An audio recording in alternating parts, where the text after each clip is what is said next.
Estamos hablando de un presupuesto en el sector educación de 41.000 millones aproximadamente. Hablamos de un presupuesto que es el 19% de todo el presupuesto para el año 23. Y el ex presidente Castillo hablaba de que se había incrementado en un 16% el presupuesto. Entonces, ¿con qué se encontraba usted en el Ministerio de Educación? Bueno, el Ministerio de Educación podría estar retratado en ese reportaje. Es un caos y un desorden absoluto, que tal vez se deba al exceso de gente. ¿Cuánta gente hay ahora? Cuando yo estuve en el ministerio hasta el año 2011, habían 1.600 personas.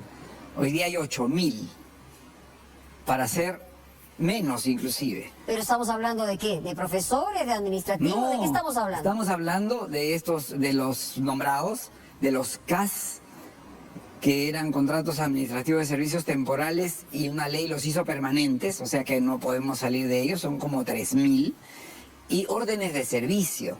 O sea, no sé si tú recuerdas, hace muchos años había este tema de que los estibadores no estibaban, sino que tenían el punto, el contrapunto y el no sé cuántos. Bueno, algo parecido, pues, ¿no? O sea, tú tienes un funcionario que tiene otro funcionario de asistente. En la dirección que yo tenía, que era una dirección general, y hoy día es una dirección, yo tenía un solo asesor jurídico, que se encargaba de los temas legales. Hoy día, que es una dirección de menos nivel, el asesor jurídico tiene 2 asistentes. ¿Y la mayor cantidad de contratación ha sido en qué periodo? Ha ido creciendo exponencialmente, pero en la época de Castillo ha sido terrible, porque se han puesto personas sin ningún criterio técnico y se les ha nombrado como CAS permanentes o como consultores. Las consultorías son una plaga. ¿De cuánto estamos hablando en términos de financieros? Millones de soles. O sea, y además parece no sé ni cómo calificarla, pero tú tienes exfuncionarios, hasta exministros, que hacen consultorías al ministerio después que salen. Pero esto no estaría mal si es que efectivamente es un aporte para el ministerio. Pero es que por sus frutos los conoceréis. ¿Dónde están los resultados? Tenemos uno de los peores sistemas educativos del mundo. La evaluación de PISA, que esperanzadoramente habíamos sido el país que más mejoró entre el 2000 y el 2009, 3 gobiernos, hoy día hemos vuelto a nuestros últimos lugares de siempre. Entonces, no hay resultados. Es más, esa catástrofe de colegios que hemos visto en el reportaje... Hablamos de situación de riesgo de colegios a nivel nacional, 21.718. Claro, hay casi 1.000 en riesgo inminente de colapso. O sea que necesitan destrucción y volver a edificar el colegio. Exactamente. ¿Y qué se puede hacer? Pareciera que esto hubiera sido hecho adrede. ¿Por qué? Porque entonces decreto de urgencia, declaras en emergencia y contratas a dedo. Y ya sabemos lo que sucede con esos contratos a dedo cuando encuentras... Estamos hablando que es mucho más fácil una ampliación de presupuesto inmediatamente dirigido con el dinero que organizar el presupuesto que tiene educación para refaccionar y pareciera que esa era la intención, porque de otra manera no se entiende cómo puede haber llegado a ese nivel de abandono, ¿no? Ahora, efectivamente, si queremos salvar a los niños de esos colegios, vamos a tener que hacer algo así. ¿Pero qué va a hacer usted? Porque en realidad es un tema que hay que plantearlo concretamente. Hemos encontrado un desastre, ¿qué cosa se pretende hacer en el tiempo que queda? Conversé con la presidenta sobre el tema y le dije, presidenta, para estas cosas no hay más remedio que hacer esto, pero es muy difícil hacerlo con cero corrupción, que es lo que ella además nos ha pedido a cada uno de nosotros. Hoy día me corté las uñas recordando a la presidenta y le dije, vamos a invitar a la Contraloría. Yo he conversado personalmente con Nelson Schack y la Contraloría tiene que estar a nuestro lado. Y ustedes, los medios de comunicación, que todo sea abierto, que no haya un contrato escondido. Si yo le asigno un contrato a alguien por decreto de urgencia, que cualquier medio pueda ver cuánto se está pagando. Eso va a haber, digamos, uno va a ingresar a la web del Ministerio de Educación y va a poder ver todas las operaciones que pueda hacer el ministro y las transacciones que puedan haber. Sí, claro, tiene que ser. Sin el pedido de transparencia, porque, digamos, tenemos la posibilidad de hacerlo. Sin ningún pedido. ¿Por qué? Porque esa es la única manera de garantizar. Porque alguien puede decir, ha contratado a su amigo. O sea, yo puedo tener miles de amigos, pero el ministerio no tiene amigos, tiene proveedores, ¿no? Y los proveedores tienen que entregar bienes a los precios regulares. No puede ser que algo por lo que tú pagas 10 en una tienda, el ministerio pague 50. Y de eso he encontrado. De eso se encuentra todo el tiempo. Una explicación plausible es que pagamos mal. Entonces tú compras y pagas en el momento. El ministerio compra, recibe los bienes, los usa y 6 meses después todavía no ha pagado. Pero eso podría explicar un incremento de 10, 20, 30%, pero no 5 veces. Entonces, ¿qué sucede y cómo se le saca la vuelta descaradamente a las normas? Un bien que tú necesitas, por poner un ejemplo cualquiera, y no es que sea real, estoy inventando esto para que se entienda. Tú necesitas un folder como este, pero resulta que hay un amigo tuyo que ha traído por error folders de tamaño A4, en lugar de A4 las ha traído carta americano, y tiene 500 o 5000. Y entonces tú pones, necesito con carácter de urgencia 5000. De esos específicamente. De esos, no que es el nadie que más verdaderamente necesito. O sea, ya, claro. Que nadie más tiene. Ya. Entonces me pueden cobrar lo que quieran. Porque no hay competencia. Y está todo dentro Pero no, de la eso no es verificable, por ejemplo, no solamente el trabajo de Contraloría, sino de auditoría interna. Exactamente, eso es lo que tenemos que hacer. Pero el problema es que cuando tienes 10 personas donde podrías tener 4, se estorban entre ellos y se presta a la corrupción. Si un documento tiene... Mira... Pero entonces me está diciendo que usted no puede hacer nada. No, sí puedo y estoy haciéndolo. A ver. Estamos cambiando a la gente y estamos transmitiendo un sentido de urgencia. Yo he dado una orden a todos los funcionarios del ministerio. Ustedes tienen que usar sus conocimientos y su experiencia para decir cómo se pueden hacer las cosas que necesitamos con urgencia. Y no, como pareciera haber sido la costumbre, para decirnos por qué no se puede hacer. Hay una costumbre, diría yo, en el ministerio en particular, de que cualquier cosa que querramos hacer, viene alguien y te explica por qué no se puede. Desde que quieres... Entonces, ¿qué se puede hacer a partir de esa mirada? O sea, ¿qué podemos hacer en relación a este año que empieza en marzo? ¿Qué vamos, o sea, cuál es el objetivo en cuanto a infraestructura, a entrega de materiales? ¿Se ha podido, por ejemplo, ya entregar los materiales que estaban en problemas para que lleguen por el bloqueo de carreteras? Sí. Sí, ya salieron y ya llegaron muchos. Los que no pueden llegar por la escalada de violencia los vamos a entregar vía puentes aéreos y eso no tiene por qué ser con 40 Se garantiza sí. la llegada de los materiales. Sí, y el inicio del año escolar el 13 de marzo. ¿No? Un ejemplo de cómo hacemos las cosas con sentido de urgencia.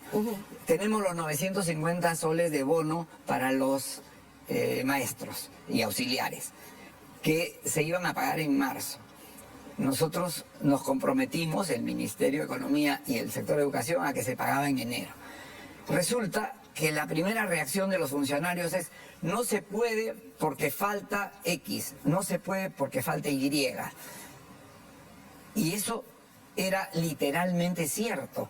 Pero ¿quién va a hacer esos algos que faltan? Entonces hemos sacado resoluciones viceministeriales, ministeriales, decretos de urgencia y el último pedacito que son los maestros de Lima, que sí solamente salen con una ley. Hemos presentado un proyecto de ley con carácter de urgencia. Entonces sí se puede si uno quiere hacerlo. O sea, entonces le van a entregar ese bono.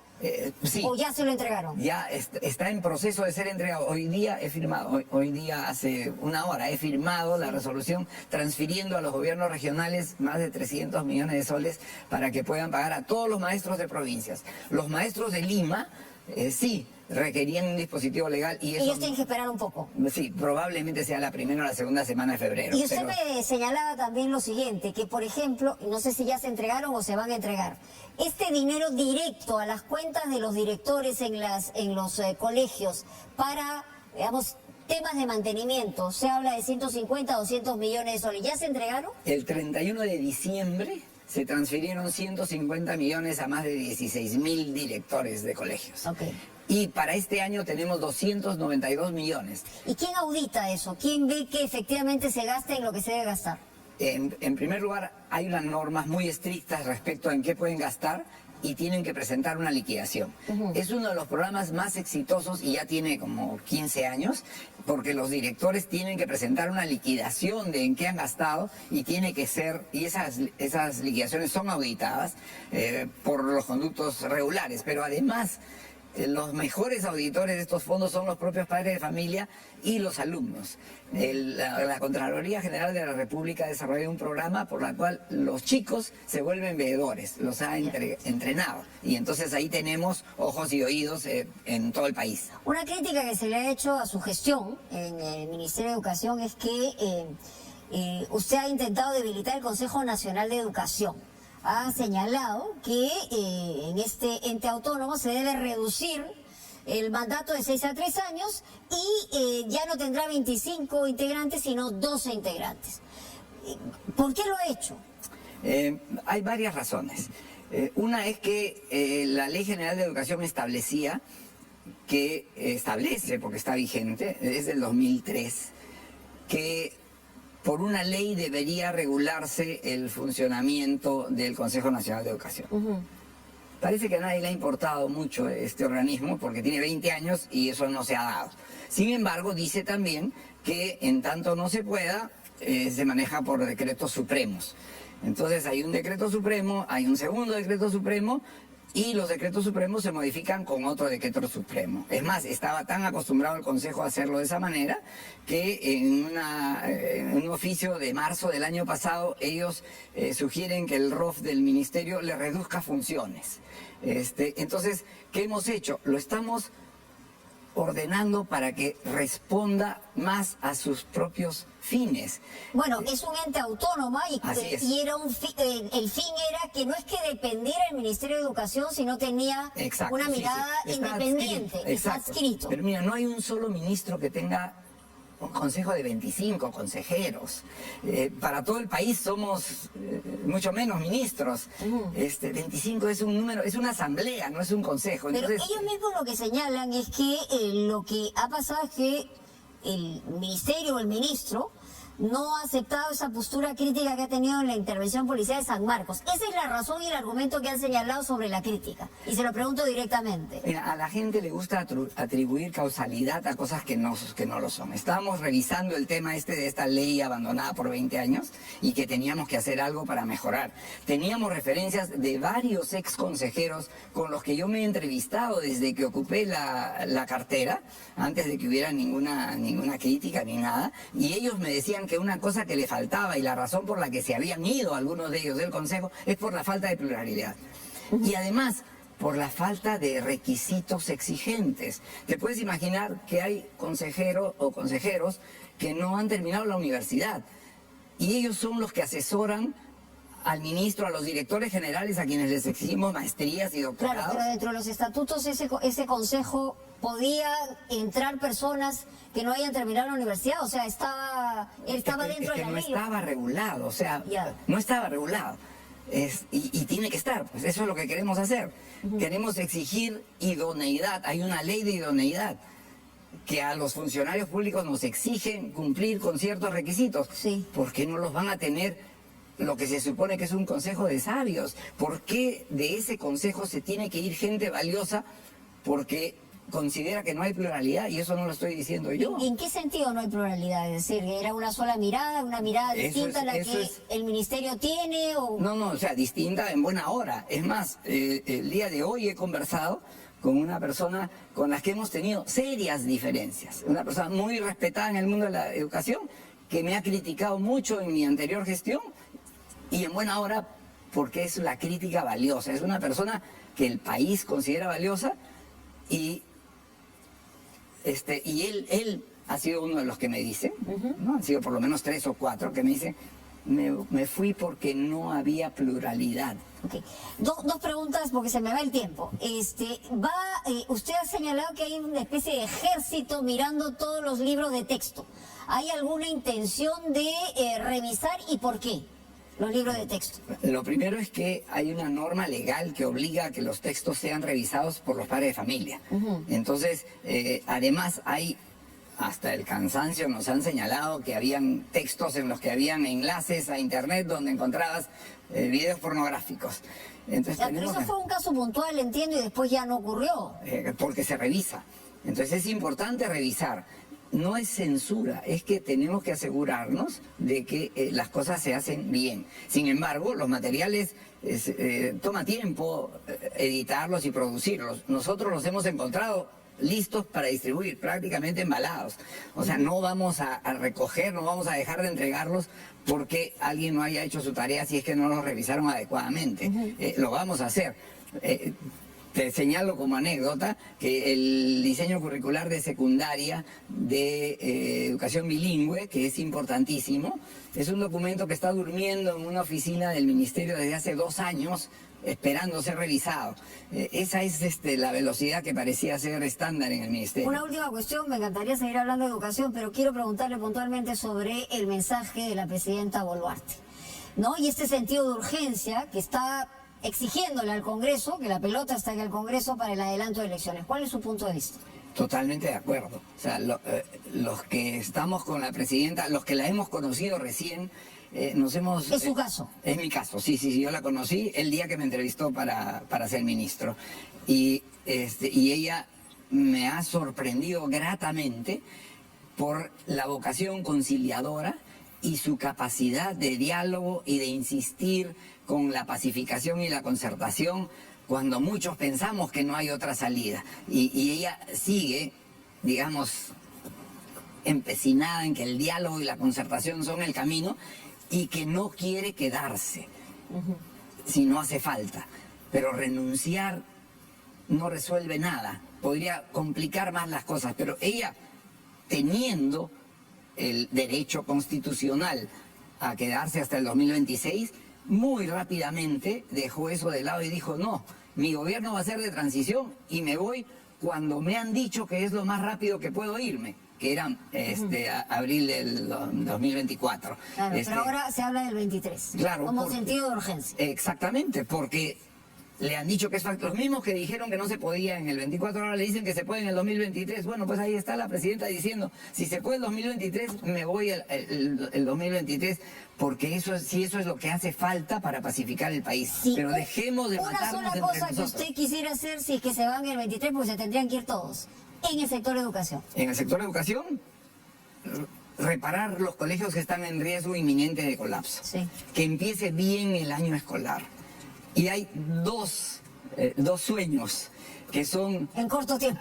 Exacto, el colegio mayor deportivo, donde se eduque como en los colegios, en los COARES, a los chicos con talento para el deporte. Correcto. Y a los chicos con talento artístico. Esas son 2 cosas que creemos que se pueden hacer. He convocado a personalidades del deporte y del arte para ocuparnos de esos chicos. Ya tendremos oportunidad de conversar de otras materias, porque el tiempo nos vuela aquí. Muchas gracias, ministro. Gracias. Por estar con nosotros. Bueno, vamos a regresar con una...